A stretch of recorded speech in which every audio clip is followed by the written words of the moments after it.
অস্থিরতা চলছে জাতীয় রাজস্ব বোর্ডে। সংকট সমাধানে নানা উদ্যোগের কথা বলা হলেও কাজের কাজ কিছুই হয়নি।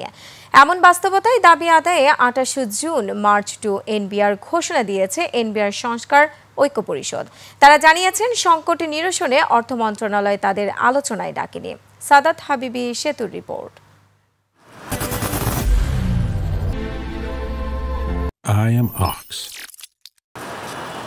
জাতীয় রাজস্ব বোর্ড এনবিআরকে অধ্যাদেশের মাধ্যমে দুটি পৃথক বিভাগ করার ইস্যুতে মাস দুয়েক আগের অসন্তোষ এখন রীতিমতো আন্দোলনের রূপ নিয়েছে। প্রায় অচল দেশের রাজস্ব বিভাগ।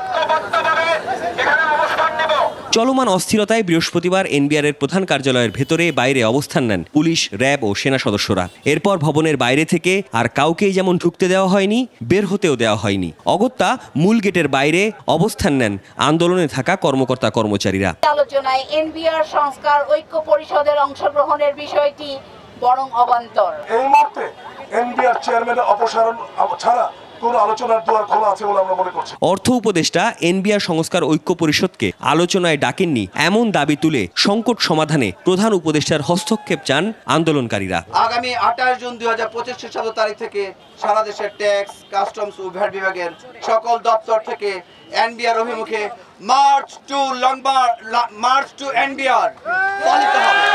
এনবিআর চেয়ারম্যান আব্দুর রহমান খান সকালে ইকোনমিক রিপোর্টার্স ফোরামের এক আয়োজনে অংশ নেন। অনুষ্ঠানের বিষয় ভিন্ন হলেও সাংবাদিকদের প্রশ্নের জবাবে উঠে আসে এনবিআর এর চলমান অস্থিরতার ইস্যু।